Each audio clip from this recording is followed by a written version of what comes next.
Chancellor Dubovenko, dear Vice President Schneider, dear guests, colleagues, friends of the Academy, but especially dear researchers currently in exile here in Berlin.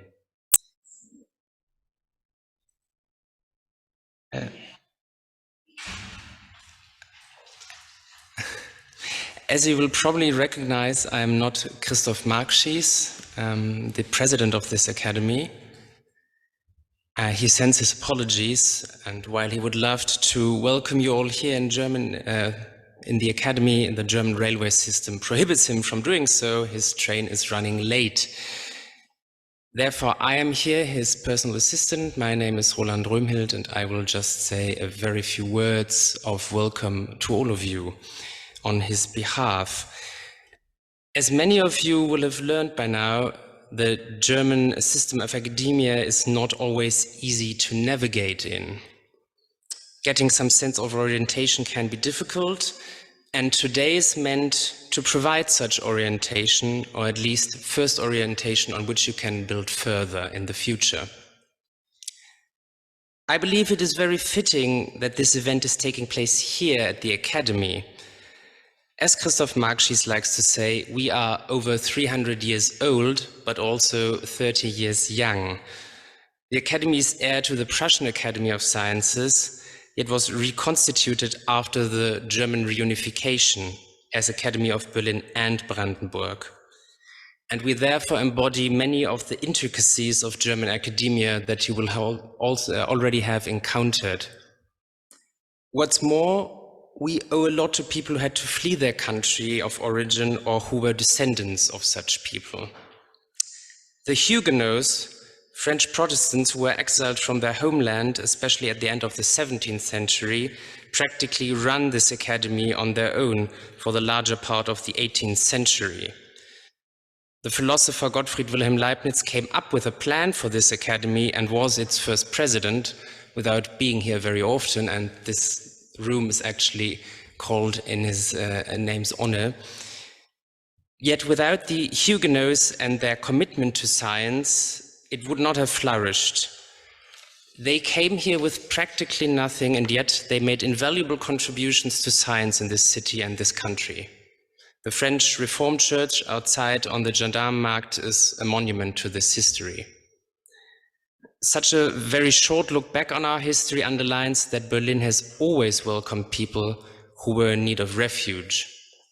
Indeed, it has always also benefited from these people, bringing new ideas, new perspectives, and new energy. This is just one more reason why we have the responsibility and indeed the duty to help those who come here as refugees. The atrocious war of aggression against Ukraine has been ripping up established personal and professional networks, destroyed homes, and the basis for academic careers. And providing a substitute for home is difficult, if not impossible. But what we can do here in Berlin is to help with providing opportunities in academia while you are forced to live away from home. We can help with respinning networks and with extending them further. And hopefully we can make you feel welcome here, so long as you have to stay here for however how long that will be. Our event today shows, I believe, that this important task can be managed if we closely work together in the diverse research area here in Berlin and Brandenburg, and how important it is to continue such fruitful cooperation. The Academy is very thankful for this spirit of cooperation, and it is looking forward to strengthen it even further in the future. And it is in this spirit that, on behalf of Christoph Markschies, I welcome you once more here in our Leibniz Saal, and I wish you many productive insights and networking opportunities. Slava Ukraini and herzlich willkommen.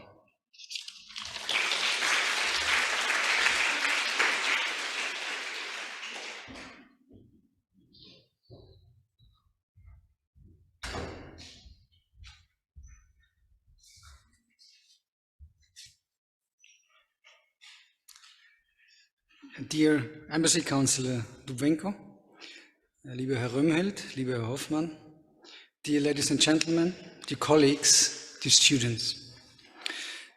It is my sincere pleasure to welcome you here today, despite the fact that the reason behind our reunion is rather irritating. My name is Christoph Schneider. I'm Vice President Research at Humboldt-Universität zu Berlin. Actually, much has already been said elsewhere and here on the unjust war of aggression against Ukraine. Please forgive me the redundancy in this respect. Nonetheless, at the beginning of the year, and I think most of us would not have thought it possible to begin a greeting with a word on a terrible war of aggression. The war in Ukraine has been raging for several months now, and politicians, intellectuals, and journalists worry, and I think it's actually a point here, that there are so-called wear and tear symptoms, that people around the world outside Ukraine are getting used to this state of affairs. Fortunately, there are also many others who in deep solidarity are taking action precisely against this irritating sort of getting used to the terrible situation within Ukraine. It is good that we can make a contribution here, albeit it's a modest one, I have to say, and that we can support Ukraine and welcome you at the 4 institutions that form the Berlin University Alliance: Humboldt-Universität zu Berlin, Freie Universität Berlin, Technische Universität Berlin, and Charité Universitätsmedizin. Anyways, you, the colleagues from Ukraine, you are the focus here today. It's your event. It is good to have all of you here in this room. As you might know, Berlin is a melting pot, and I think Herr Romhild just pointed that out. And it has been so during, I don't say all of its history, I say most of its history. It has been attracting people from all over the world. And this is also true for Berlin as a research location.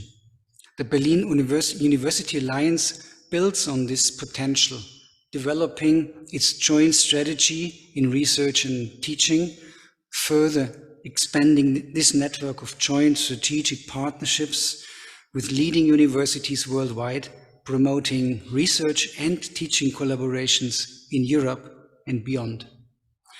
This means that we strive to find new and creative ways and to reach out beyond regional and national borders.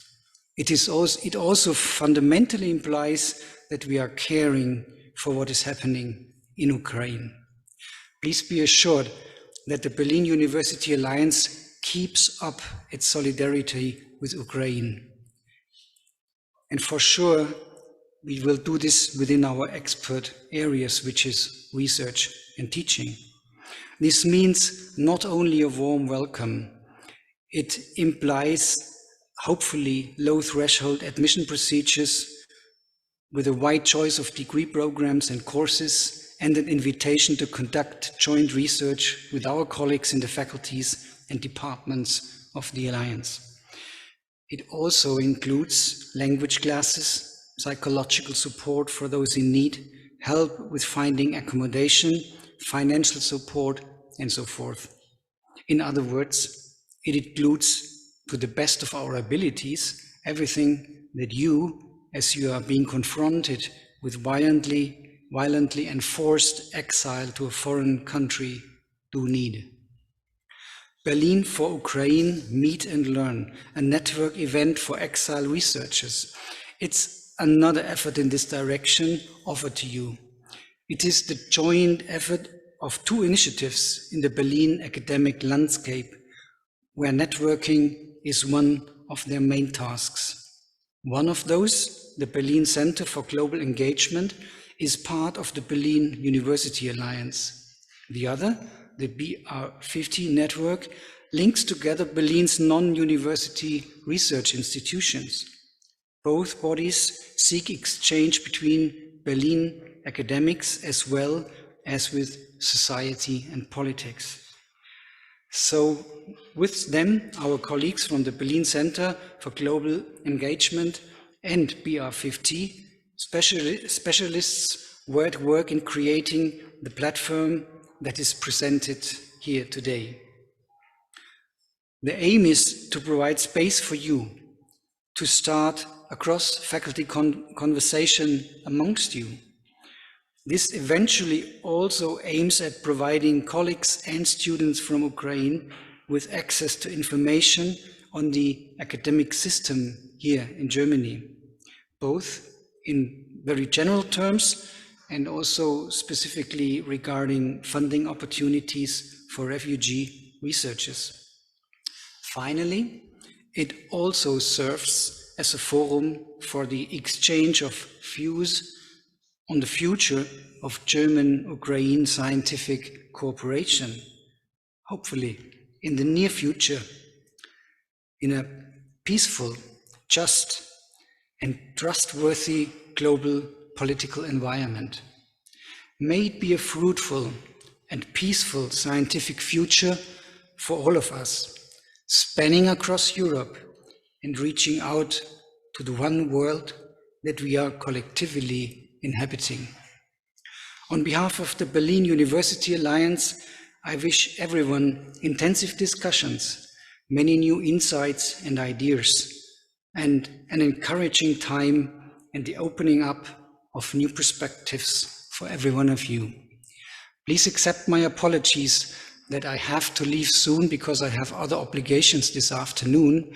Nonetheless, I hope that you're enjoying this afternoon and that you're taking something with you from this afternoon that helps you finding your place in Germany, in the Ukraine, hopefully later again, and in this world. Thank you very much for your attention.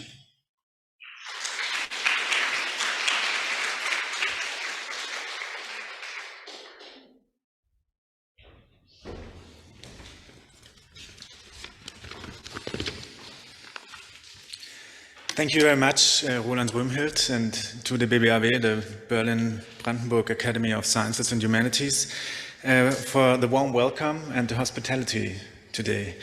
Many thanks to Professor Schneider from the Humboldt University and the Berlin University Alliance for your welcoming remarks.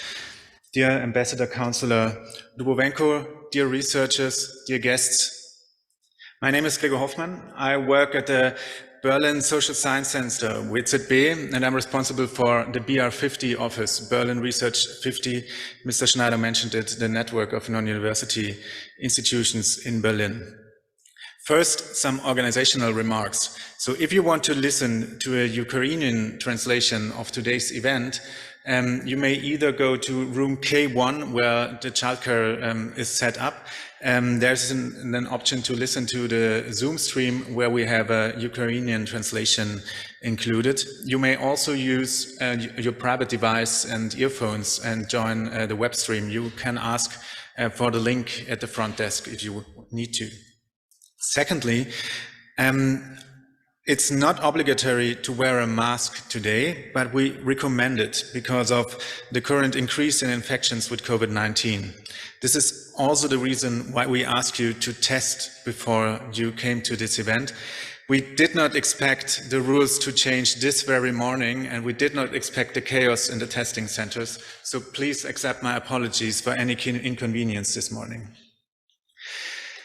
Unfortunately, the four founding coordinators of BR50, Jutta Almendinger, the president of the WZB, Ulrich Panne, the president of the BAM, the Bundesanstalt für Materialforschung, Michael Hintermüller from the Weierstrass Institute, and Thomas Sommer from the Max-Delbrück-Zentrum are unable to be here today, so I welcome you on their behalf. The BR50 institutions, as all institutions in Germany, were shocked by Russia's illegal invasion of Ukraine, a sovereign and independent member of the international community that did not provoke this aggression. It's a violation of international law, and due to a lot of relationships between Berlin and Ukraine, many institutions in Berlin have immediately taken action in support.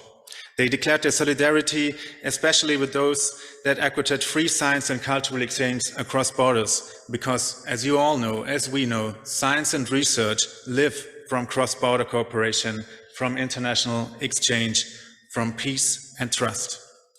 It's a concern of BR50 and its members, of the non-university institutions in Berlin, of the Berlin University Alliance and the universities, of the clusters of excellence in the city and all the other organizations involved in today's event to join forces in order to strengthen Berlin as a science location that provides the best possible framework for researchers from all over the world that found their way to the city. And that's the reason why we joined forces for the event together with the German-Ukrainian Association of Science and others to prepare an event that provides orientation. We heard it, the science landscape in Germany is very complex, it's quite fragmented, it's difficult to understand if you're from another science system, where's the difference between your university institutions, where do all these different funders come from.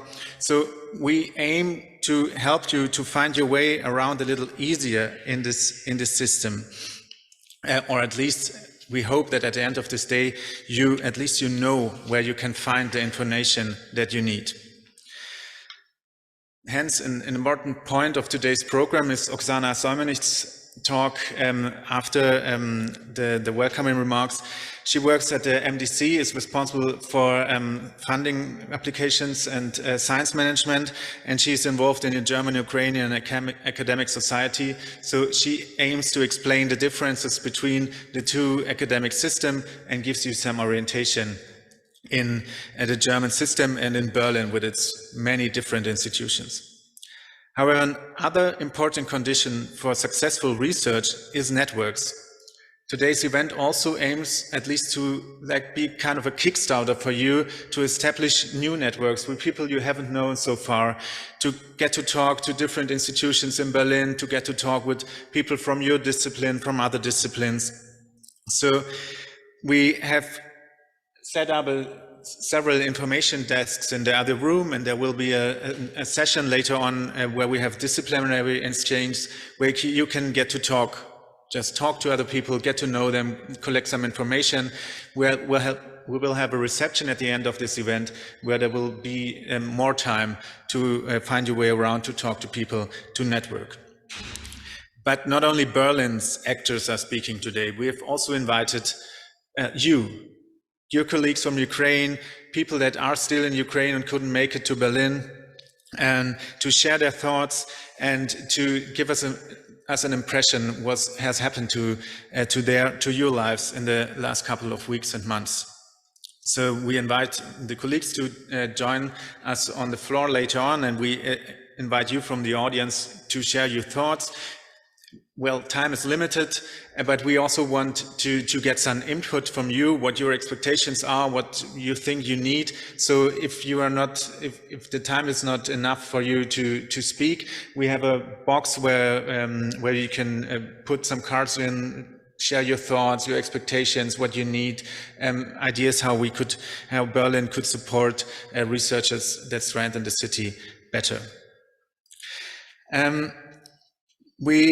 As I said, we will leave the plenary session later on to go into disciplinary workshops. After that, we will reunite in this room, in the Leibniz Hall, to follow a panel discussion on supporting Ukraine and advancing research cooperation. So this day will also be about a view into the future. How can Germany, how can Berlin, how can Europe support Ukraine in rebuilding the academic system once the war has stopped, which we all hope we will be very soon. At the end of the day, after the wrap-up, there will be a short opportunity for further conversations, and we will offer some snacks and drinks for you to ease the networking later on. I aim to guide you through today's program in the process. I hope this works out well. We'll still behind time, but I think we will finish as we have planned at 8 o'clock tonight. The reception will end, and the official part of the program will end at 6:30. So last but not least, thanks to Berlin-Brandenburg Academy of Sciences and Humanities for the hospitality. Thanks to the Berlin Center for Global Engagement of the Berlin University Alliance, the Clusters of Excellence NeuroCure and SCRiPTS, and the Campus Buch for their financial support, as well as their personal support in preparing this event. Moreover, thanks to the Clusters of Excellence, Science of Intelligence, Temporal Communities, UNICISCAT, to the German-Ukrainian Academic Society, the Dahlem Humanities Center, the TU Berlin, the FU Berlin, and the HU Berlin, as well as the WZB Berlin and the Max Delbrück Center and the Forschungsverbund Berlin, and the other BR50 institutions for the support and the preparation of this event. It's really a Berlin effort to prepare this, and I think it's great that we all join forces to make this possible. Last but not least, we also thank the Harnack House of the Max Planck Society, which offers free participation in their Campus Dahlem tour to all participants of today's event. So if you're interested in doing this tour, it will take place on Sunday afternoon. You may join us at the BR50 information desk later on to register, to sign up for this tour. It's 25 They have 25 spaces open, but they offered also that people can join later tours that take place later. You can get the information at our desk later on. That brings me to the end of my remarks, and now I'm happy to hand over to Embassy Councillor Oksana Dubovenko for some further welcome remarks. Thank you for joining us.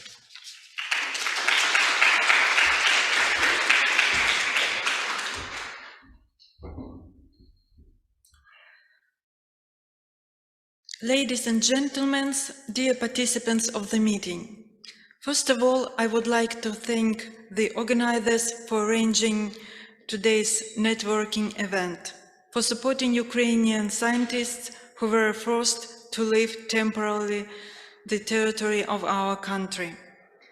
4 months ago, the Russian Federation launched a full-scale invasion of Ukraine.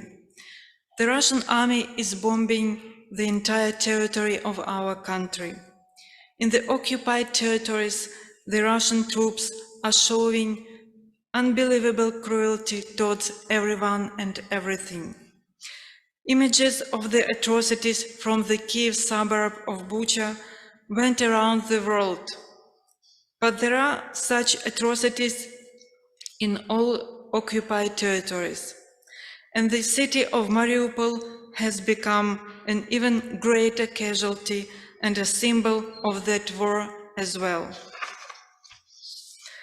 By shelling the entire territory of our country with missiles, the Russian Federation is trying to intimidate Ukrainians, break their will, and at the same time destroy infrastructure, industry, scientific potential, and cultural heritage. The armed forces of Ukraine and the territorial defense forces are fiercely resisting the occupation of our country, showing unprecedented courage. Several million Ukrainians had to leave their homes to save themselves from the war. Many have lost their homes and are now seeking shelter in the western areas of our country or abroad. Germany has received hundreds of thousands of Ukrainians and is helping them to get through this difficult time. Today's networking event can serve as a good opportunity for Ukrainian scientists not only to get acquainted with the academic system in Germany, but also to establish direct contacts between the scientific community of the two countries, which will become bridges for further deepening bilateral cooperation after the situation is normalized and our citizens can return home. This event has also taken another important significance in the context of Ukraine's new status as a candidate member of the European Union. Mutual exchange of experience will make it possible to move faster towards European standards in the future.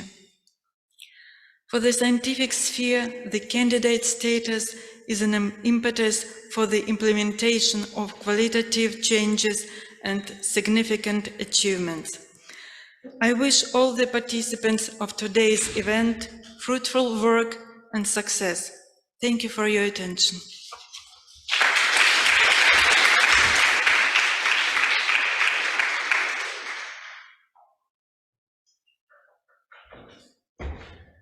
So now I'm happy to welcome Dr. Oksana Solmenicht to give a short introduction and overview of the German science system.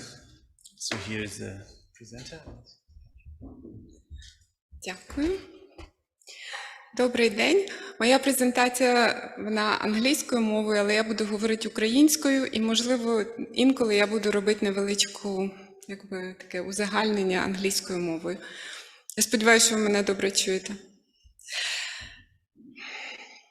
Ідея цієї презентації, власне, зробити не такий, за цей короткий час огляд німецької наукової системи, трошечки фокус також на Берлін і, можливо, підкреслити деякі особливості, які відрізняють цю систему від української системи, які, можливо, не очевидні.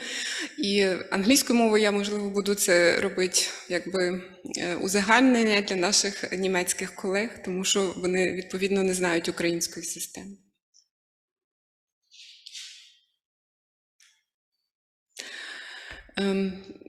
Можливо, я ще скажу, що ці слайди, вони вам будуть надані, ви отримаєте доступ до них, і там є багато посилань, які ви зможете використовувати. Вони зроблені на базі таких підготовлених матеріалів такої кампанії Міністерства німецького для освіти і науки BMBF Research in Germany. І на сторінці Research in Germany теж є дуже багато інформації, на це буде теж посилання. Тобто це я не сама збирала всю інформацію індивідуально, вона надається, але адаптується для мети. Німецька наукова система відзначається в першу чергу тим, що вона дуже різноманітна і дуже багата. Німеччина досягла того, що в останні декілька років, що більше 3% валового національного продукту витрачається на науку. Це, звичайно, для України мрія. В Україні, наскільки я знаю, виділяється на науку десь в 10 разів менше, 0,3%, наскільки я знаю. Ну і ми не можемо порівнювати бюджети, відповідно. Тобто останні дані, які тут надані, 2019 рік, більше 100 мільярдів євро йшло на наукові дослідження в Німеччині. Графік показує, як вони розподіляються. І це теж дуже така характерна особливість німецької системи, що більше ніж 2/3 наукових досліджень, вони фінансуються індустрією, вони робляться в наукових відділах фірм, компаній або замовляються фірмами. Десь 14% – це власне державне фінансування, яке йде через міністерство, і наукові організації, про які я буду говорити пізніше, і десь 16% через вищу школу.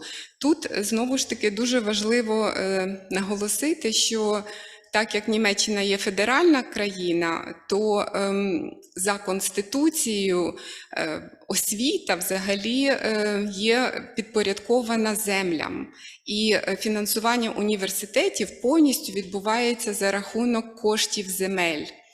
Це дуже важлива риса німецької системи, яка для нас дуже є дивною, тому що є Міністерство освіти і науки, і це міністерство займається університетами. Там є відділ, який займається університетами, але фінансування університетів відбувається на земельному рівні.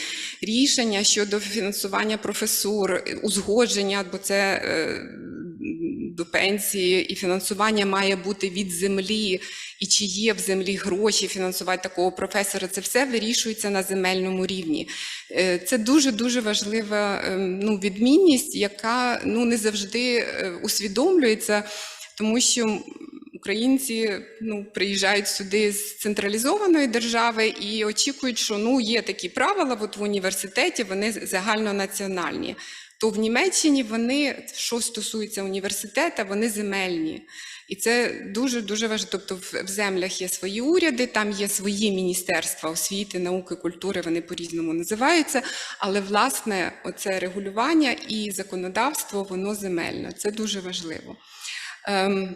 I'll just make a little summary in English where I highlighted I stressed that in Germany, the majority of the 2/3 of funding goes for research goes from industrial sector, which is of course a very big difference to Ukraine. The total sum, also both in percentage and in amount, is incomparable.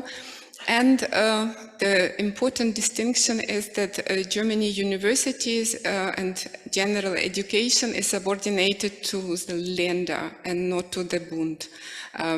Of course, for Ukraine as a centralized state, this is something very, very different. Значить, основними елементами німецької наукової системи є, відповідно, вищі навчальні заклади, більше 420 університетів прикладних наук і мистецьких шкіл. Я про це буду трошки детальніше говорити. Не позауніверситетська наукова система, в чомусь подібна до Української академії наук, можна сказати, і, відповідно, фірми і дослідницька база на фірмах індустрії. Цей такий слайд, він трошечки узагальнено показує, як розподіляються ці всі різноманітні наукові організації в плані державного і приватного фінансування по осі Х і по осі Y, на жаль, в мене немає лейзерпойнта, базова наука до прикладної науки. І це дуже-дуже таке приблизне узагальнення, але можна бачити, що якщо ми говоримо про інститути Макса Планка, то це в першу чергу державне фінансування і набагато більше базової науки. В той час, як Фраунгофер, дуже добре видно, що це пропорція приватного фінансування, тобто те, що в нас називалося на замовлення, дослідження на замовлення, вони фінансуються напряму із приватного сектору, і, відповідно, більш прикладні науки, прикладні дослідження. І так можна трошечки для себе уявити.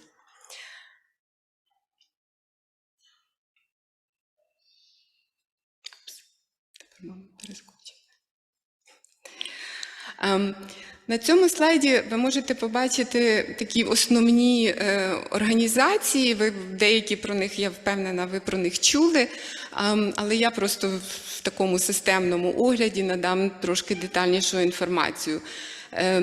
Що стосується, власне, фінансування досліджень і наукового обміну, ми говоримо про Міністерство науки і освіти.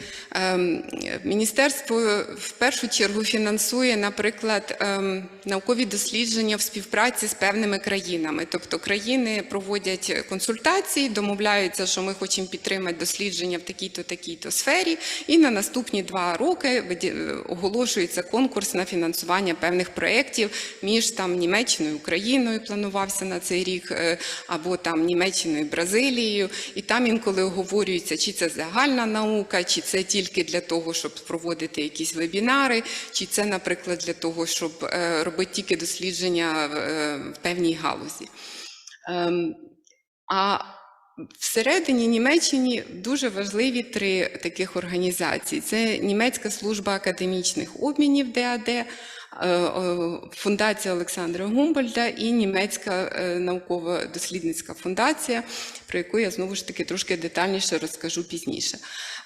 Також дуже великий ландшафт, і тут показано просто тільки декілька зразків різних фундацій. Їх насправді сотні, вони є і приватні, і недержавні установи. І вони є як і загальні в плані фінансування дуже різних наукових досліджень, наприклад, Volkswagen Stiftung чи Fritz Thyssen Stiftung, так і цільові для певних галузей, як, наприклад, Der Grüne Fresenius Stiftung фінансує медичні дослідження, або Gerda Henkel Stiftung фінансує дослідження в галузі суспільних наук. Тобто ландшафт надзвичайно різноманітний. І тут я привела декілька прикладів таких фундацій, які конкретно активні в Берліні, тому що це теж дуже важливо пам'ятати, що є загальнонаціональний рівень, і є земельний рівень, і є також місцевий, муніципальний рівень. І в Берліні така дуже важлива фундація є фундація Einstein Foundation, яка, власне, фінансує запрошення міжнародних талантів до берлінських університетів, тобто програми для науковців різного рівня для того, щоб вони проводили свої дослідження в берлінських університетах, і також співпраця між самими берлінськими університетами. Неуніверситетські організації можуть бути партнерами такої співпраці, але не можуть самі подавати заявки. Sharing Stiftung, наприклад, підтримує проекти між наукою і мистецтвом, тобто такі більш для загалу. Sonnenfeld Stiftung має стипендії для аспірантів, наприклад. Тобто є дуже-дуже велике різноманіття фінансових організацій. Тепер ми подивимося трошечки детальніше про оці основні елементи наукової системи. Що стосується вищих навчальних закладів. Тут важлива організація, так як я вже сказала, що вони є земельним, підпорядковані землям, такою організацією, яка якби об'єднує всі університети, є конференція німецьких ректорів німецьких університетів. І на сторінці, тут лінк поданий, на сторінці цієї ректорської конференції можна знайти дуже детальну інформацію про все, що стосується університетів. І перший слайд, фотографія зверху, це скріншот пошукової системи, наприклад, навчальних програм. Як там можна вибирати бакалаври, магістри чи докторські студії, англомовні чи німецькомовні, приватних університетів чи державних. Лінк даний, тобто там фільтр можна виставляти, як ви хочете. І відповідно, якщо треба шукати, наприклад, для співпраці певні програми по певним напрямкам, по землям, це можна робити через цю сторінку. З іншого боку, на сторінці DAD, My Guide, в них теж є така пошукова система, трошки інакше вона зроблена, з іншими, але дуже подібні фільтри. Я б рекомендувала ці пошуки робити, використовуючи дві ці системи. Практично ви обов'язково тоді знайдете те, що ви шукаєте, що стосується навчальних програм німецьких університетів. Як я вже сказала, їх 420, із них 120 університетів і 203 університети прикладних наук. Для тих, хто ще жив в часи Радянського Союзу, я вже трошки старша за багатьох із вас тут, ви, можливо, пам'ятаєте, що у нас університетів було дуже небагато. І, власне, така академічна освіта і наука робилася в університетах. Але було дуже багато інститутів так званих, політехнічних, медичних, харчової промисловості і так далі, які готували, власне, кадри для економіки, для того, щоб працювати. На мою думку, це трошки подібно. Це не зовсім те саме, але це трошки подібно, що є університети, вони, власне, як за гумбольдтівською моделлю, мають різні напрямки наук, вони академічні, і, власне, тільки університети мають право надавати ступінь доктора наук, тобто кандидат, те, що в нас називалося раніше кандидатська, тепер це PhD, тобто наукові ступені надають тільки університети. Університети прикладних наук, вони займають нішу більш, як назва говорить, прикладних наук в плані підготовки спеціалістів для ринку. Викладачі, які там працюють, вони повинні хоча б 5 років працювати за межами академічної сфери. не в університеті, тобто очікується, що вони принесуть свої контакти з фірмами чи із державними установами, якщо це для соціальних наук, наприклад, важливо. Це не значить, що там немає аспірантів, але більшість з них можуть робити свою аспірантуру тільки в співпраці з університетом, тобто це так звані кооперативні аспірантські програми. Деякі університети прикладних наук, так як я вже сказала, це земельне і на рівні землі можуть бути прийняті рішення. Деякі такі університети прикладних наук вже мають своє право давати також наукову ступінь, але це все ще залишається, можна сказати, виключенням з правил. Тобто, якщо вас цікавить аспірантура чи співпраця на рівні аспірантських програм, то все-таки треба в першу чергу працювати з університетами. Ще дуже важливий такий елемент, що це не є загальнонаціональні правила аспірантури, це не є земельні правила аспірантури і навіть не університетські, а правила щодо того, хто може бути прийнятий в аспірантуру, що від нього вимагається від нього чи від неї для захисту дисертації, як вона має бути захищена, опублікована. Це вирішує факультет. Тобто Гумбольдт університет має, наприклад, факультет природничих наук. І цей факультет вирішує в цій галузі, хто може бути аспірантом і що від нього вимагається чи від неї. А факультет суспільних наук має свої правила. І це робить, звичайно, для людей, які не є в німецькій системі. Я не скажу, що це для людей, які в німецькій системі вже давно, це легко, але для людей, які приїхали і вперше пробують розібратися, це все дуже складно, тому що це не можна в одне місце піти і сказати, от у мене є такі кваліфікації, чи можу я поступати в аспірантуру. В один університет на один факультет ви можете, а інший скаже, що вам треба зовсім інші вимоги, можливо, доздати якісь екзамени. Тобто на даний момент вам важливо усвідомлювати, що ці правила визначаються факультетом.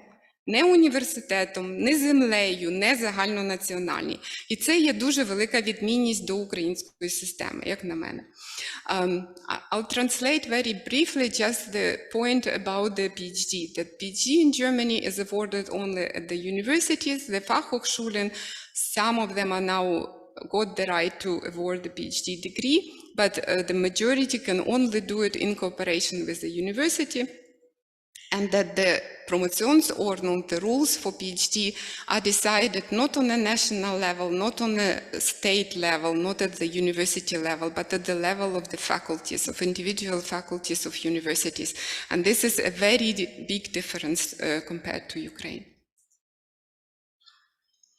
Тепер ми перейдемо до неуніверситетських академічних установ.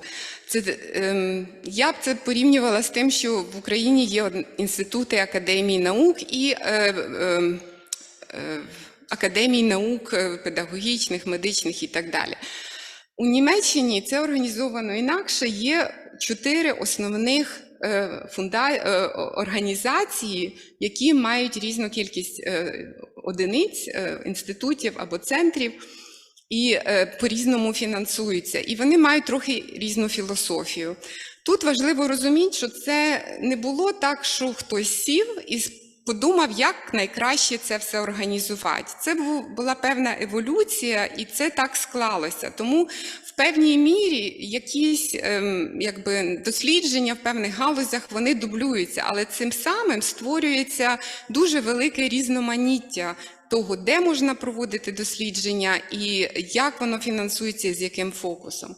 Значить, так як я представляю інститут Макс Дельбрюк Центр молекулярної медицини, де я працюю у відділі фінансування науки, він належить до центрів Гельмгольца. Асоціація Гельмгольца. Як ви бачите, це всього 18 центрів, їх найменше одиниць порівняно з іншими товариствами, але вона має найбільше фінансування. Це найбільша наукова організація Німеччини.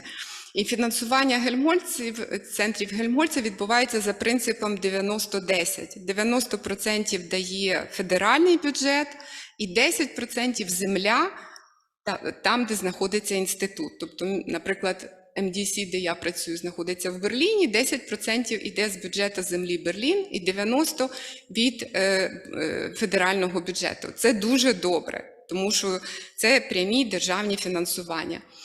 І як ви бачите, кількість людей, яка працює, дуже велика. В той час на другому місці Фраунгофер асоціація, їх 75 інститутів, і ви бачите, що фінансування в 2 рази вже менше, і так далі. Тобто головне з цього слайду, що є Гельмгольц, є Фраунгофер, є Макс Планк і є Ляйбніц.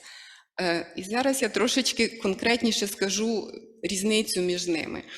Асоціація Гельмгольца об'єднує центри національні, де держава вирішила, що в цих напрямках науки дуже важливо мати національну наукову базу. Це також йде мова про великі національні інфраструктури. І фінансування йде, воно виділяється не на центри, а на програми.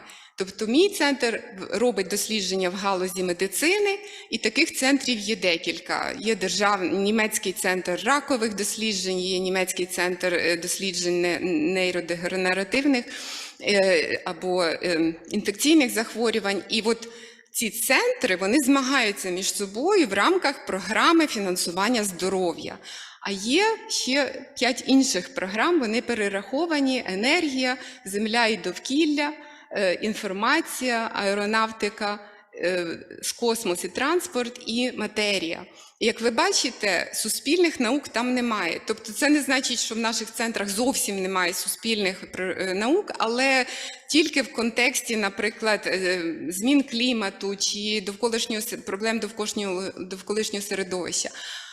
Тобто тут важливо зрозуміти, що це такі національні великі центри з великою інфраструктурою. Тобто, якщо ми говоримо про якісь синхротрони, про кораблі, які досліджують Арктику, це Гельмгольц. Фраунгофер зовсім іншу має модель. Держава фінансує тільки базово інститути, але всі дослідження, які вони роблять, вони мають їх якби заробити. Хтось має прийти і сказати, нам треба дослідження на таку-то тему, і ми за це будемо платити гроші. Тобто це якби на замовлення дослідження. І відповідно ви бачите, що отакі контрактні дослідження, в тому числі і від уряду, це більше 2/3 фінансування інститутів Фраунгофера. Тобто це, звичайно, вже дуже прикладні дослідження, ті, які конкретно на які зараз є попит. Макс Планк в цьому плані, він покриває всі галузі досліджень, як природничі, так і суспільні науки.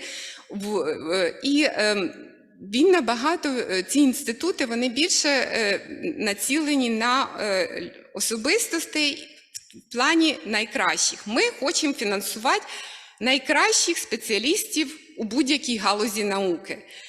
Таким чином, Макс Планк, інститути Макса Планка, коли вони беруть директорів і керівників груп, вони не кажуть, нам треба зараз, пандемія, нам обов'язково треба робити дослідження в галузі інфекційних захворювань. Це робить Гельмгольц. Макс Планк каже, ми хочемо фінансувати найкращого. Якщо на даний момент найкращі – це спеціалісти в галузі раку, значить ми будемо фінансувати спеціалістів в галузі раку.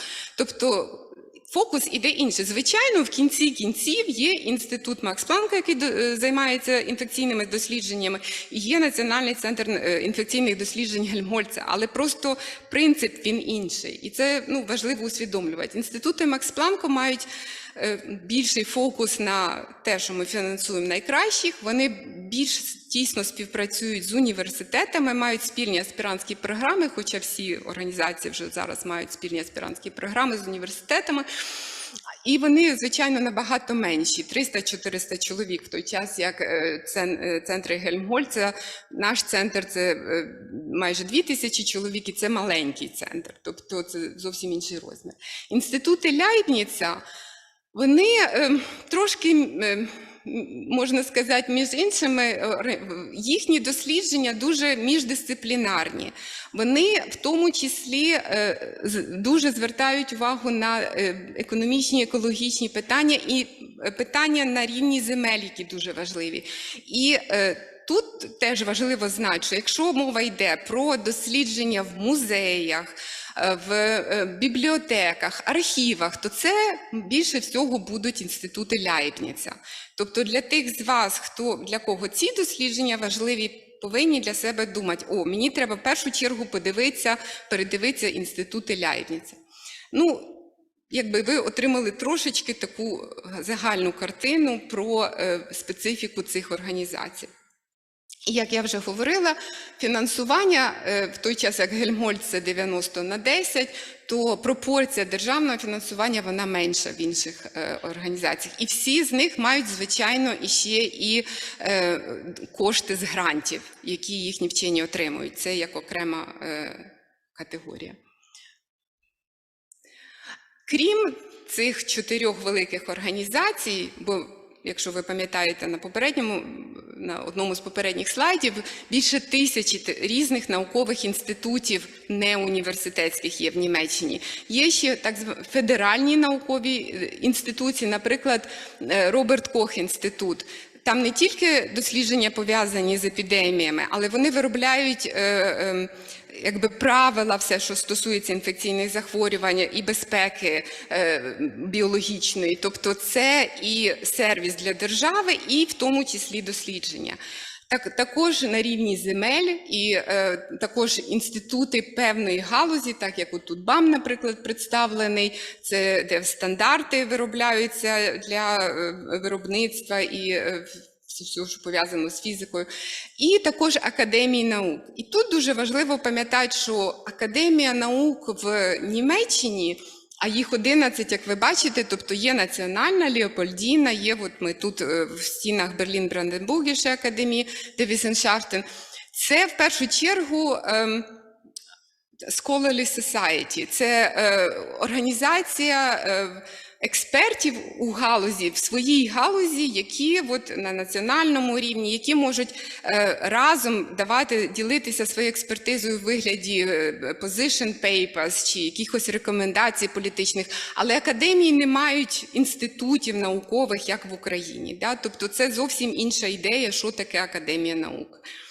So here I'll just very quickly summarize for academy that compared to Ukrainian Academy of Sciences, which has its own budget from the state and runs scientific institutes, in Germany, academies are scholarly associations of scholars, and their role is to provide expertise and stimulate scientific exchange and interdisciplinary exchange, support young researchers, but not to run scientific institutes.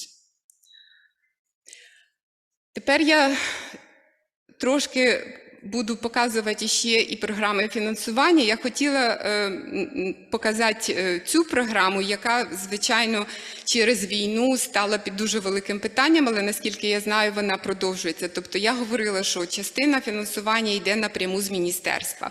І от в 2017-2018 році було прийнято рішення підтримати дуже таку велику програму фінансування німецько-українських центрів проривної науки. У 2019 році було подано 38 заявок і 12 ідей було відібрано, що перевищило всі очікування міністерства.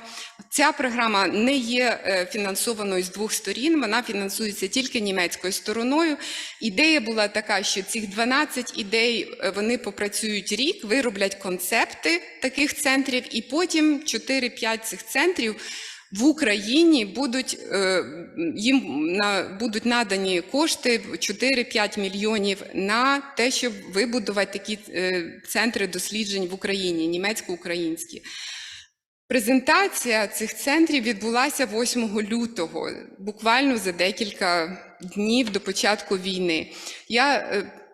Список він є на нашій сторінці, там лінк, ви можете подивитися їх всі, вони в різних галузях наук. Один я тут привела спеціально, тому що координатор знаходиться тут в Берліні, Інститут європейської політики. Їхній проєкт направлений на дослідження децентралізації і вплив на демократичний процес в Україні. Звичайно, зараз і міністерство, і науковці, які займаються цими дослідженнями, є перед великими викликами, як їм реалізувати свої концепти, тому що, звичайно, наприклад, ті центри, де партнери були в Харкові, зараз це дуже нереально, що вони зможуть це робити. І ми не знаємо, як це буде далі, але я просто хотіла показати як одну з програм конкретно співпраці між Німеччиною і Україною, яка відбувалась, тому що міністерство підтримувало дуже багато різної, не тільки конкретної наукових проєктів, а й структурованої підтримки України, в тому числі для оцінювання переатестації академічних інституцій за моделлю Лябініца було розроблено, започаткування української наукової фундації, це було в тісній співпраці з ДФГ зроблено. Таким чином, це дуже важливо. Тепер я буквально трошечки, мені треба дивитися на час, про окремі організації. Ну, я думаю, в цій залі всі знають про ДАД, Німецька служба академічного обміну. Це найбільша організація в світі, яка надає стипендії для німецьких вчених студентів, щоб поїхати за кордон, і для закордонних вчених, щоб приїхати в Німеччину. Для себе треба так уявляти. Є дві категорії діяльності, яку підтримує ДАД. Перше – це обмін, як і назва говорить, це індивідуальні стипендії, і ви бачите, в них 68 офісів по всьому світу, в тому числі в Україні ми маємо очільницю українського офісу. А друга лінія фінансування – це інтернаціоналізація німецьких університетів. І це німецькі університети подають заявку на те, щоб, наприклад, запрошувати до себе викладачів з-за кордону, або організовувати спільні літні школи, або запрошувати групи студентів. Тобто подає заявку німецький університет або університет прикладних наук. І дуже рідко буває, що це може також бути інститут із неуніверситетських академічних організацій. І що ще тут важливо, пункт інформації, все, що стосується підтримки українців зараз в Німеччині, він збирається вся ця інформація на сторінці ДАД. Лінк тут подано. Фундація Гумбольдта, вона набагато менша, і тут треба розуміти, що якщо ДАД – це в плані особистих стипендій більш-менш все, що до аспірантури, і дуже рідко для молодих постдоків, а вже як викладач, то тільки в рамках співпраці з університетом ви можете отримати фінансування. Стипендії, які надає фундація Гумбольдта, вони починаються тільки для тих, хто вже має наукову ступінь. Тому, відповідно, це їх набагато менше. Фокус іде на найвищий рівень досліджень. І тут дуже важливо ще пам'ятати, що стипендіати, які отримали стипендію Гумбольдта, і для України це дуже релевантно, дуже важливі, наприклад, не тільки Гумбольдтівська стипендія, а і так звані Georg Forster Fellowship, це спеціально стипендії для представників країн, що розвиваються, які роблять дослідження на теми, які важливі для тих країн. Любі стипендіати можуть отримати потім стипендію, щоб повернутися в свою країну. Там є список, але Україна туди входить, і це важливо пам'ятати, це не пов'язано зараз з війною, це було і раніше.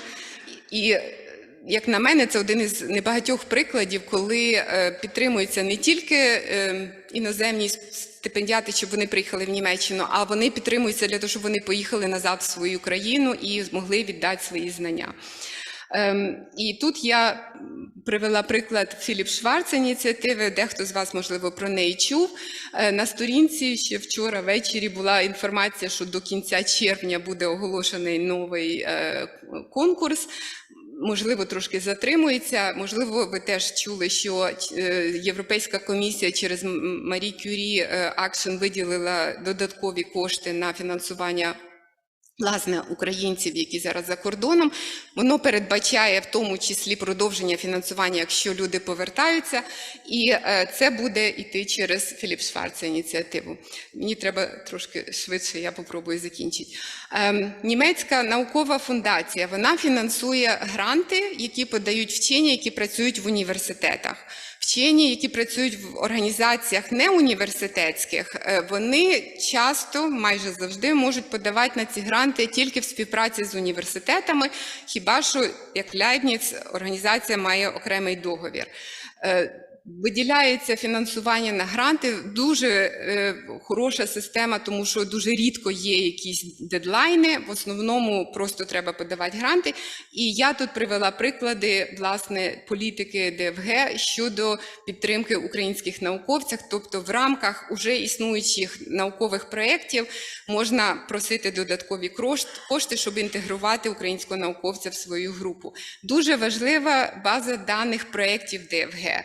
Тобто багато колег питають, як знайти партнера по публікаціям, але й в тому числі по грантам. Ви можете подивитися, по фільтру вибрати по своїй тематиці, по землі і подивитися, що фінансується в вашій галузі.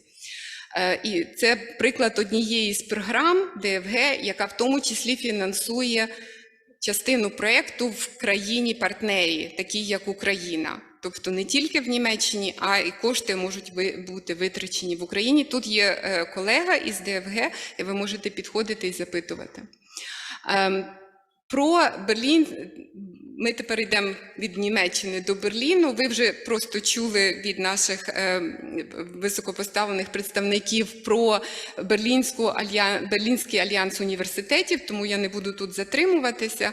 І берлінські наукові інститути, як ви бачите, їх дуже багато, більше 49 є членами цього альянсу Berlin Research, і кольори показують різні галузі науки, в яких вони працюють. На їхній сторінці ви можете знайти інформацію тут, конкретно в Берліні, щоб знати, можливо, для себе чи для свого партнера, де можна шукати правильну лабораторію чи групу, в якій можна проводити дослідження.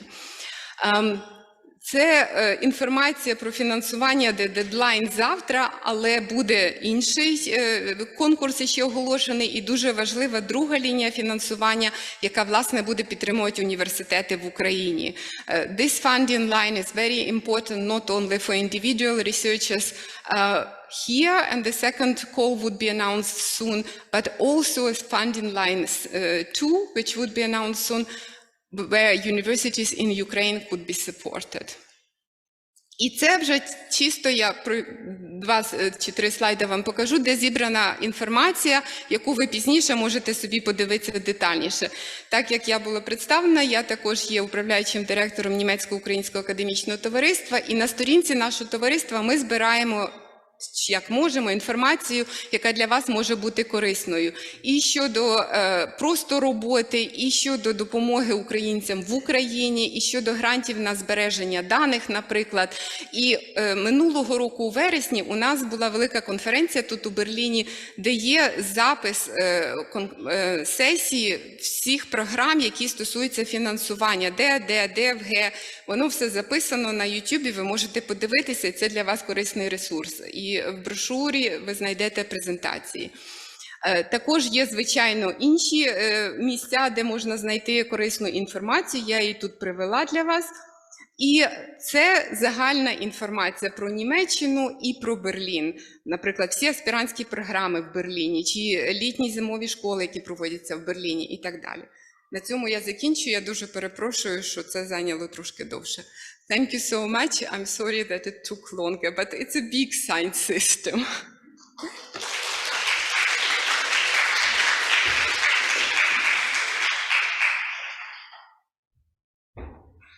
Yeah, thank you so much, Oksana. We are running a bit late.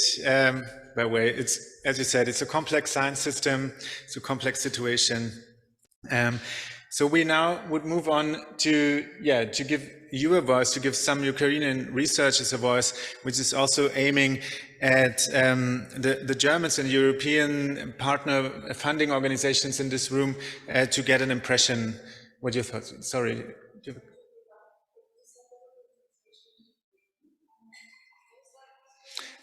So you may either go into room K1, where is it, the translation is like simultaneously running, or you join the Zoom. You use your device and join the Zoom, and there the translation is running via Zoom. So we have the translators are in Kiev and are here with us today via Zoom. Okay, now I would like to invite several speakers to me on the floor in the front. We will start with a short video by Professor Oleg Turi from the Ukrainian Catholic University. He has added a further video which he would like to show here, but we would skip this one. We will add it to the email, which we'll send around afterwards with the slides. So you will receive the slides that you have just seen. And while we show the video from Mr. Turi, I would invite the others that declared their willingness to give us some insights to join me here on the panel. I will just add another 2 chairs because it's more people as I expected. Die neue Phase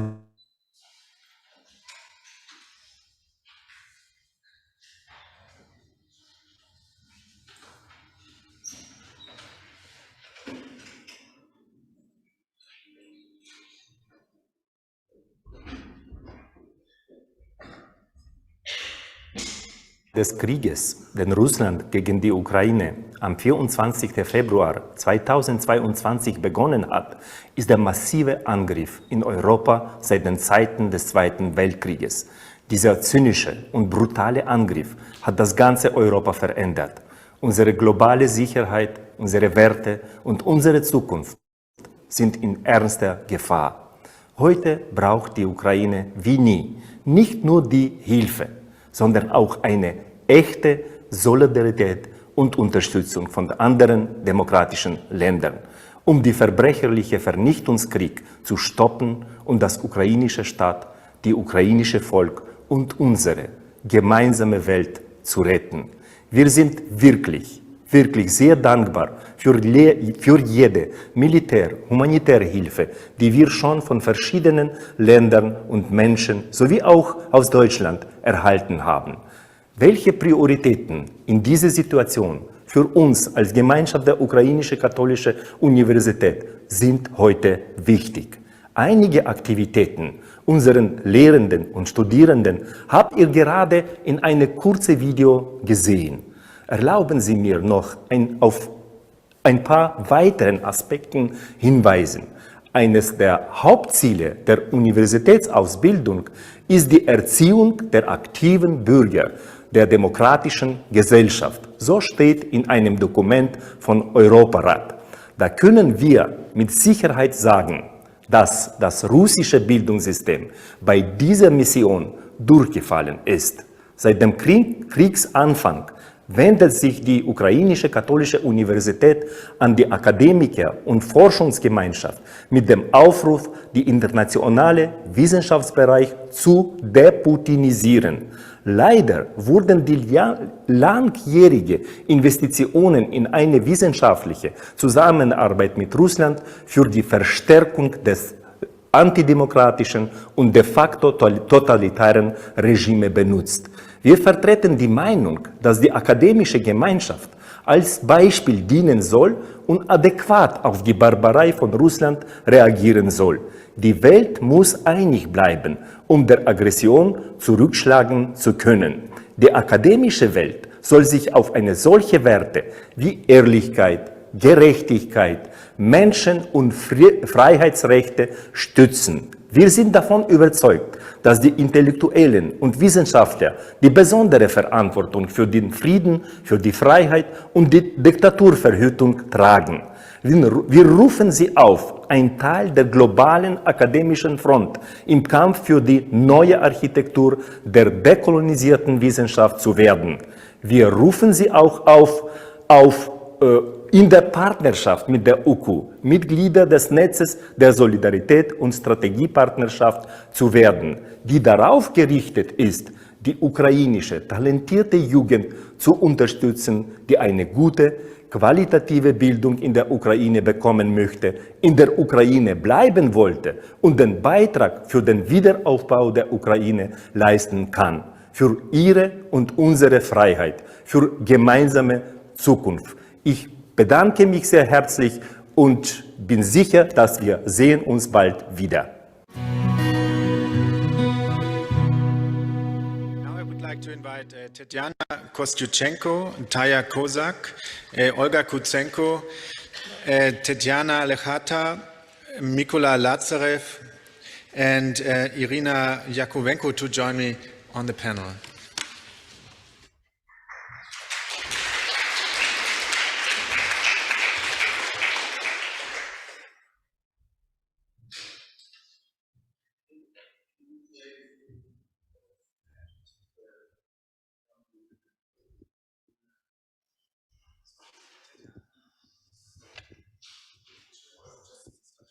Yes, do you hear me? Okay. Good day to everyone, and thanks for organizing this event. Thanks to the organizers, and thanks to SCRiPTS cluster that actually enabled me to be on this stage and be here in Berlin. And as far as we are supposed to speak about our insights on our, well, hopefully temporary stay here in Germany, I will share 3 insights that I came up so far as a person from academia. So being here due to the full-scale invasion since March, I arrived here in March 8, the International Women's Day actually, is quite challenging, this 3.5 months.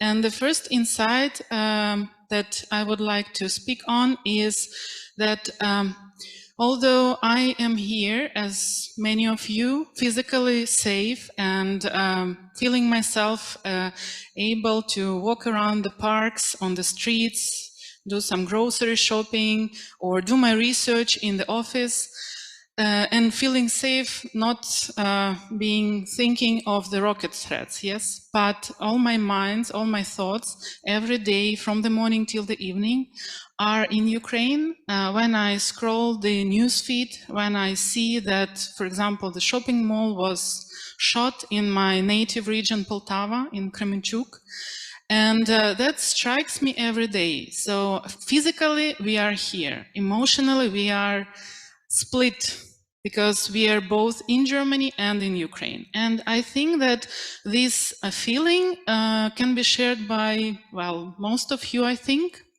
because many of our friends and relatives are in Ukraine, and we speak with them every day, and we feel their feelings, we feel this uncertainty. And we don't know actually when we will be able to come back. And this uncertainty is something that makes our stay here in Germany, in Berlin, very challenging. Therefore, I am very thankful to my German colleagues who actually provide this feeling of solidarity, of coming through this uncertainty and coping with, for example, the deadlines, when I sometimes ask for some additional days to do something, because on a certain day I might feel not able to work through the same load that I did before February 2022.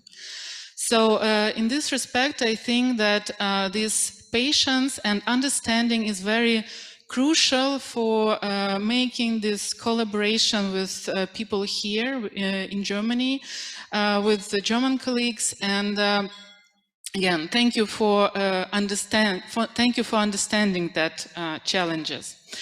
And the 2 other points, 2 other insights that I would like to make as a professional, as a person from sociology, from social science, is that Although the full-scale invasion is a big threat for our country and for science and education in Ukraine, I would like also to stress that it is an opportunity for us to attract the world's attention to Ukraine and to Ukrainian studies, and to bring this topic into our field of research. Because what I noticed in German universities is some kind of a difference with the US and Canadian universities and UK universities, where Ukrainian studies are a separate branch of studies and research. In Germany, it is still to be done, and I'm very glad that it is an effort to make it to be done. And in the institute, for example, in the Osteuropa Institute and Freie Universität, there is an effort to bring Ukraine into the curriculum. For example, we have already proved that there will be a course on understanding Ukrainian society in the winter term in Osteuropa Institute. So that means that we can speak about Ukraine to German students, and I think that this is a good outcome of our stay here, although temporary, but still beneficial to not only us being a safe place, but also to local communities and academic communities and education communities, because we can enhance understanding of Ukraine among people in Germany and people in Berlin. And another point here is that it also might be an opportunity to develop the research of Ukrainian topics, because in Osteuropa studies, from what we know, from 4 months ago at least, and earlier, the studies of Russian context was much more present, and there was even a kind of parallels of studying Russia and then extrapolate that on all the other post-Soviet countries, which is, as we see now, not relevant, because all the other countries that experienced Soviet times in 1991 change their trajectories, and we see that very clearly on Ukrainian example. And that means that studying Ukraine as well as Georgia as well as Moldova as separate cases is crucial to understand the region. And the third insight that I would like to stress is that, again, being a scholar, a fellow at risk here in Berlin, I understand that I have this benefit of being physically safe and doing my research and teaching online and teaching offline. But also, most of my colleagues are now in Ukraine. Some are in Kyiv, some are displaced to the other towns, to the other cities in Ukraine. And for me, that means that, well, perhaps non-residential fellowships is something that is really needed to people to support them in Ukraine, because it's not only male colleagues who cannot cross the border, but also female colleagues. A lot of my female colleagues who were not able to, for example, leave their elderly parents or their kids or their husbands or the other family members, and they were not ready actually to become scholars at risk, although they were offered this kind of support. And I think that these non-residential fellowships can also enhance the longer collaboration, the long-term collaboration, because if people won't be in need of stop their research while in Ukraine, that means that they further, after a victory of Ukraine, will be able to run joint projects with German colleagues and enhance the collaboration between German universities and Ukrainian universities. So I was trying to be very brief with these 3 points that I reflected so far when I was asked to speak on this panel, and I pass the word to other colleagues. Thank you for your attention. Yeah, and thank you to SCRiPTS again that I was able to speak on that, and to Freie Universität, of course. Thank you very much. Taya Kozak from the Max Planck Institute for Infections Biology. You may just use the microphone also in front of you. It's on, just use it. Hi to everyone. Nice to meet all of you, and I'm very glad to introduce my story and story of my colleagues about our way of being here. I am a PhD student from Humanities Institute of Physiology, and I investigated some mechanisms of autophagy in cardiomyocytes under anorexia reoxygenation. And also our department won several projects for young researchers, and one of them was and is related with neutrophil activation and forming of netosis. I think it's important to information because I want you to understand that despite of the fact that science in Ukraine is not in a good financial situation, but there are a lot of initiative and creative people who really try to do science in Ukraine and do it in a proper level. And before war, me and my friend and colleague Tanya, we were PhD student. We tried to do our thesis and work on another project and improved our skills as a scientist. But after the war started, we understand on the first day that we should leave Kiev, and all our colleagues from our department went to their native towns, villages, and spent the time there. And when I back to my native town, first 1 week or 2 weeks, I was disorientated. I can even understand. It was hard to understand in what way to move and what opportunities to find.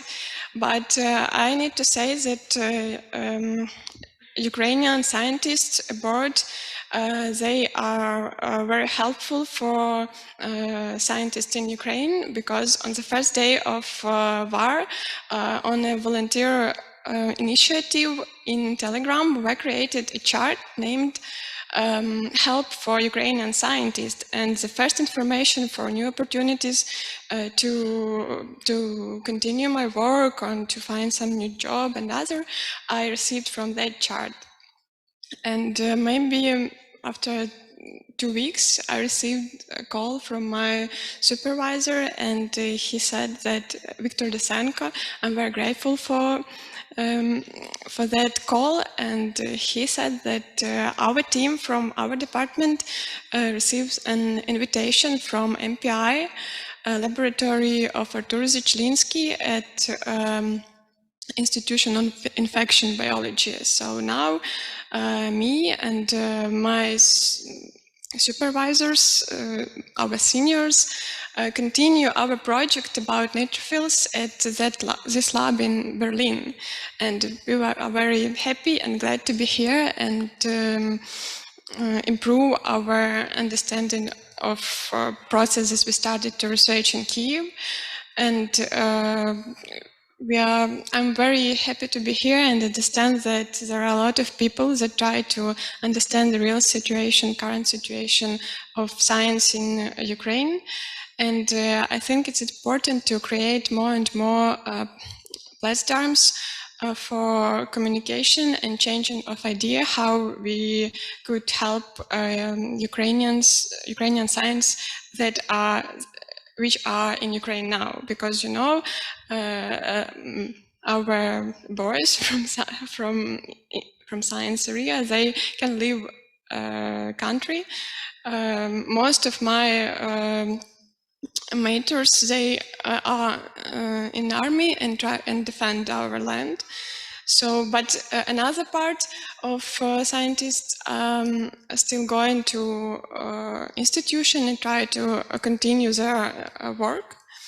And I think it would be great for all of us, and firstly for them to have a possibility to communicate what they are doing now at these hard times, and maybe they could propose some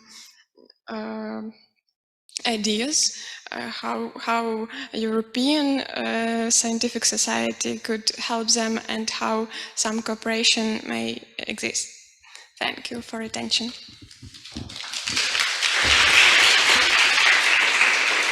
Thank you very much. Now I would like to invite Professor Olga Kutsenko to share some thoughts with us. Nice to meet you. Nice to meet everyone. You have to closer to your mouth.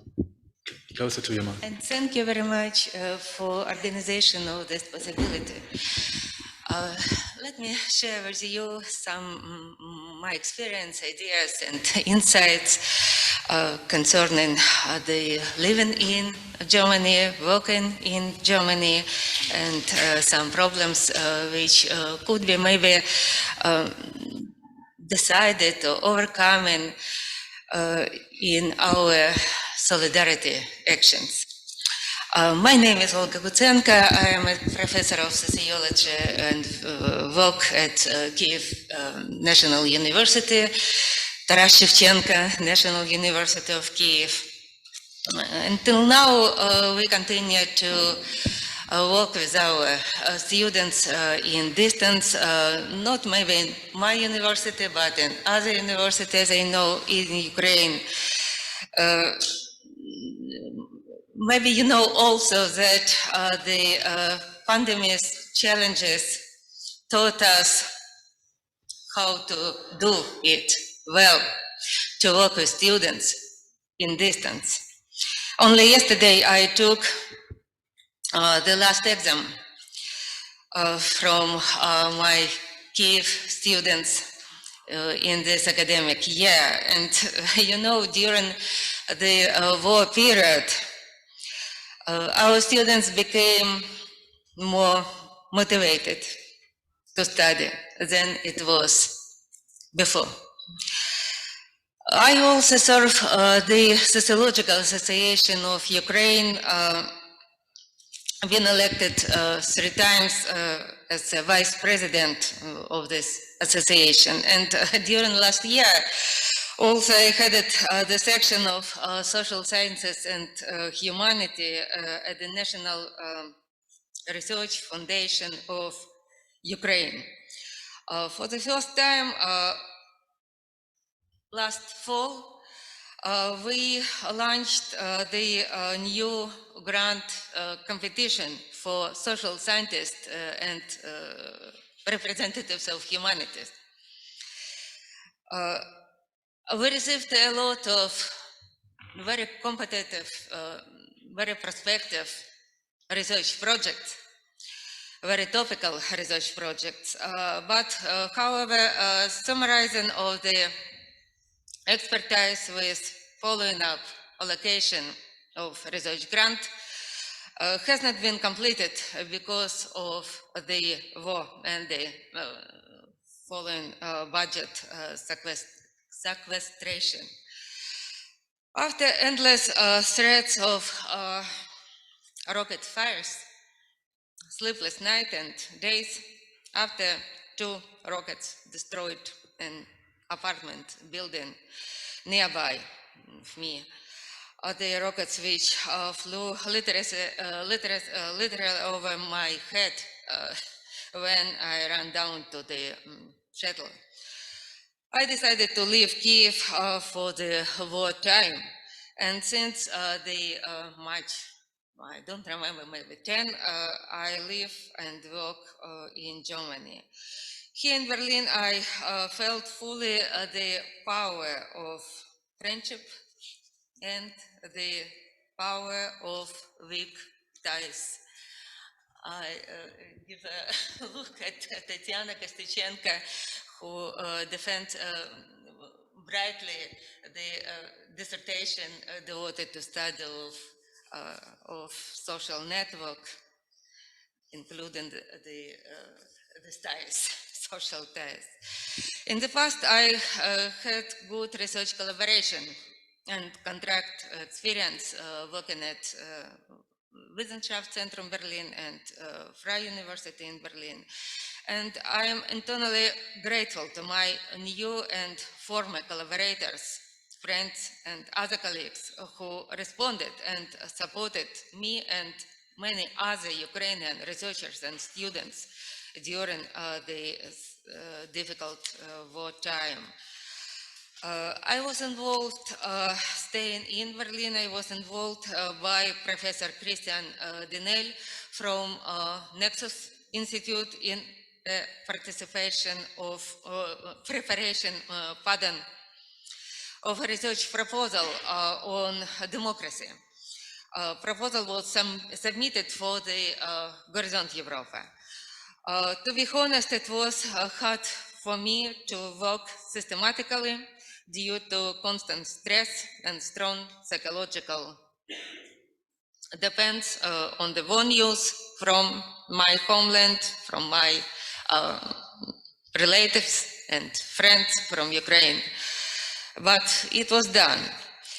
Other Professor Hans Dinel from Technical University invited me to join his research team through the Berlin Technical University Scholarship Program. I am grateful to him and to University for the strong support, including the preparation of the other project proposal for Einstein Foundation. Now with my Ukrainian and Berlin colleagues, we try to put in a focus of academic discourse, discussion, the issues of society and democracy development during and after the war. We are organizing a special Ukrainian panel on wartime democracy for the big annual conference on deliberative democracy, which will take place in Berlin at the end of September. There will be 5 keynote speakers from Ukrainian Academy, Kiev and Kharkiv universities, presented their research findings and ideas. Other significant contributions is related to organization of another special Ukrainian panel at the coming attempts of the 41st Congress of German Sociological Association, one of the oldest professional sociological associations in the world. Together with other 6 panelists, including Tatiana Kostyczenko, including Tamara Martinyuk, who are presented, staying now in this hall. All of them are Ukrainian researchers who refuged from the war and now staying in Germany. We are going to reveal on analytical, theoretical, and empirical basis the strengths and weakness of Ukrainian society as a unique so-called laboratory of modern European nation becoming, and to draw out sociological lessons from Ukrainian tragic and at the same time optimistic experience. One of the lessons is the power of humanity, solidarity, and proactivity. In this concern, I would like to outline at least 3 important possible actions which could support remarkably the Ukrainian research institutions and university. One point is to help us to complete the grant competitions of the research proposals on different sciences, not only in humanity or social science, via involvement of the well-developed institutional capacities of the German Berlin Academy, scientist associations, and other German foundations. Other point is to push development of joint universities curriculum with double diploma of German and Ukrainian universities. It helps us also to stop maybe a huge brain drain caused by the war and current economic situation in Ukraine. And the third point is the following. In Ukrainian universities, now we face with a very strong problem of staff and lecturers reduction as the fourth measure under the war and financial crisis. Under this condition, the lecture loading per lecture and assistants will increase remarkably. To help in this situation is to widespread free access of Ukrainian researchers and students show on agreement basis to workshops, thematic courses, seminars, etc., conducted by German colleagues in the prominent universities and research centers. Maybe now this is enough, and thank you very much for attention. Thank you very much, Professor Kuczynski. Just as we are running out of time, we will skip the two videos and distribute them to the audience later on. And I'm very sorry, but I ask the others on the panel to shorten your contributions a little bit because we are already 1 hour behind the schedule. But nevertheless, I now invite Tatiana Lahuta to share your thoughts with us. Thank you very much. Yeah, it's me. Hello, everybody. I'm a PhD student of Bogomolets Institute of Physiology in Kyiv, and my research fields it's epigenetic aspects of renin-angiotensin system and ACE gene. The Bogomolets Institute of Physiology located near the president's office in the center in Kyiv, and right now it's a very dangerous place to work here, and I'm really happy because I'm here. I'm a safe place. Right now, both with Taya, we work at laboratory in Max Planck Institute in Artur Zichlinsky laboratory, and it's very nice professor and man, and the people in laboratory, it's very nice people, and then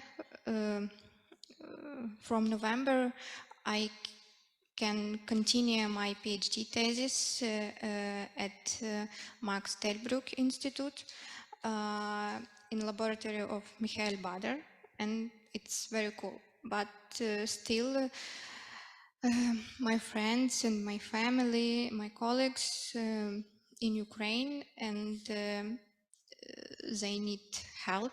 Many of PhD student men and women right now fight or they have training. They educate people first aid and tactical medicine, and we're trying to help them. And I'm very grateful to scientific community in Germany for their support, and I hope and believe to happy future for Ukraine. And I hope the war, it's a very bad idea for saying, I don't know why we do the war, because we have so many things what we can do, and I hope the war stop and I can return to free Ukraine. Okay, thank you very much. Thank you so much. Now I invite Professor Irina Yakovenko. Well, I'm happy to be here, and I'm happy to be alive and safe, although in such a tragic episode of history for my country. And I'm really thankful to the German academia and to Professor Ulla Hesselstein for supporting my project. So at present, I'm the Senior Fellow of the Cluster of Excellence, Temporal Communities, doing literature in a global perspective. It's the cluster which is associated or which works in Freie Universität Berlin. And it's the cluster which deals with literary studies. Actually, I'm a literary scholar, and I'm an Americanist. My sphere of interests are American literature and American studies, also ethnic studies. And I definitely agree that we are here, but I mean physically, but emotionally and spiritually, we're back in Ukraine. And probably it's a good chance for us to think maybe about the prospects. What shall we do? What our contribution can be. So the first idea which I think is important, the German academia gave us such a nice chance to do research, to continue our research, which the majority of scholars in Ukraine, they know that the biggest part of our time back in Ukraine is devoted to teaching, because we are university teachers, and we have got just only the short periods, which are actually our weekends, our nights, our vacations when we do research. So I think we should all just take it as a responsibility to do research. And Freie Universität suggests us all the opportunities in terms of access to the resources, in terms of intellectual communication and intellectual interaction. So you can definitely just Google and find some information about this cluster of excellence they have. There are also just institutes for regional studies. I support my colleague Tatiana, who represents the Institute for East European Studies, and I agree that there should be some scope for Ukrainian studies, and it should stop being marginalized, and it should be visible. And definitely maybe the idea is a bit kind of unrealistic, but I know about the existence of Free Ukrainian University in Munich. Probably it's timely to think about the prospect of creating the platform like this, maybe in Berlin. Probably we can kind of, well, I don't know, accommodate some funds and or at least to start the initiative, or at least to start thinking about it. Because we know that the prospects are quite uncertain. I mean, we don't know just when the war finishes at last. We'll want it to finish quicker, but who knows, there will be lots of teachers, university teachers, academia, students who will be relocated, and I'm thinking about the territories which are still occupied. The next initiative is probably I'm also impressed by the enormous electronic resources in the Freie University library. So it might be a good initiative to kind of share these electronic resources, or to launch some grants which will allow people who cannot come to Germany and to benefit from these resources. Also, I have got a previous experience of getting the library grant from the John F. Kennedy Institute for North American Studies in Freie Universität Berlin. So definitely it is something which can be implemented distantly or virtually. And I hope that many researchers in Ukraine will benefit from it. Well, and although definitely I understand that there might be problems for those who are on the occupied territories, as just me myself, I come from Chernihiv, and I do remember the siege when there was no electricity, when there was no access to the internet, but at least maybe this will be the chance to give the scholars and PhD students this access to the resources. Well, but all in all, I'm thankful to the Freie Universität Berlin. I'm thankful to the research community I'm working at now, because it's definitely quite vibrant and it's inspiring. And and thank you for your attention.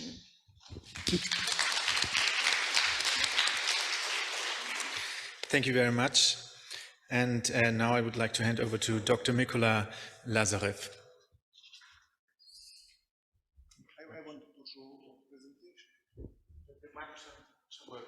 Yeah.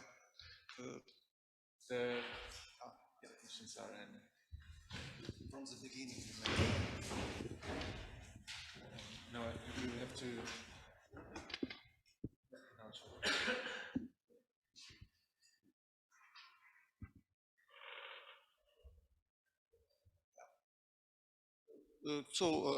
I'm very grateful for invitation, and I want to present my native institute, Kharkiv Institute of Physics of Technology. This is one of the largest and best institute in Ukraine, and it was also one of the best in the US, in former US. So, and now I'm hosted by Helmholtz-Zentrum Berlin. With this institute, we have long cooperation, and I can tell a lot of our successful stories. Yeah, but I decided to show simply some pictures. Yeah, this is our main building. As I say, this is very big institute, about 1,000 only researchers work there, 5 institutes inside, and I am from the last one, Institute for Theoretical Physics.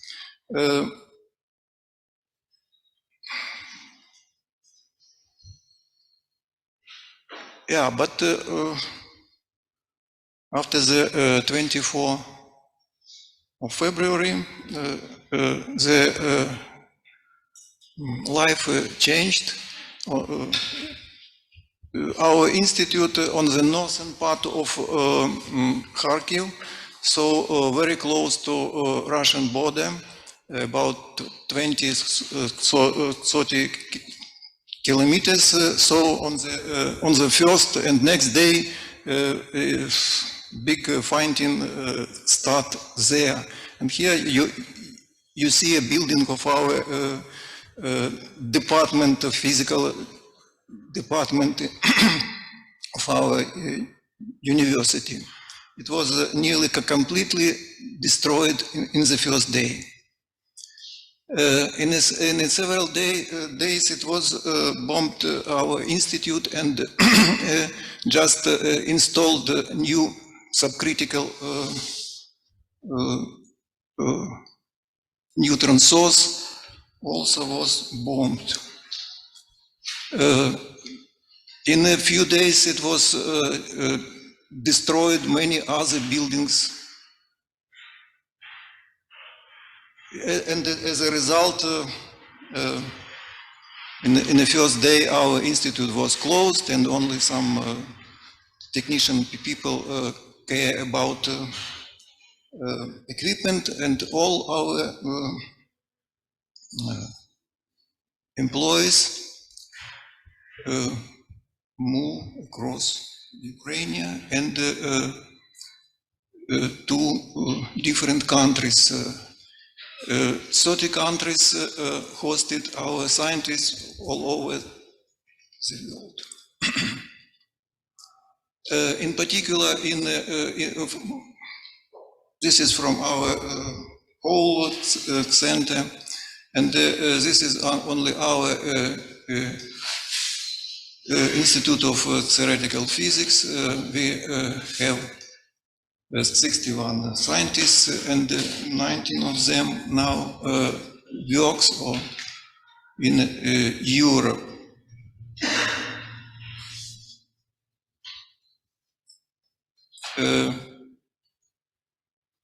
I am now at Helmholtz Zentrum Berlin, and as I know, there are 3 other Ukrainian scientists there work, Professor Elena Maslichuk, Dr. Olga Bondarenko, besides me. So during our very, very long cooperation, it started more than 30 years ago. We did a lot of nice works, but today I reminding about my first seminar talk there. And before I asked people what they have to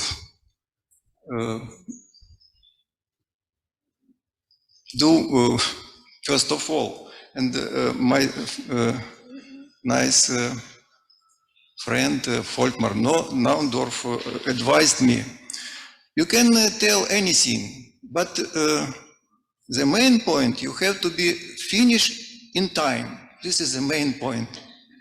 So it was a very nice lesson. Now I know that Zeit ist alles, so I finish in this. And thank you very much our German colleagues who support us all the time, and in this terrible time especially. Thank you.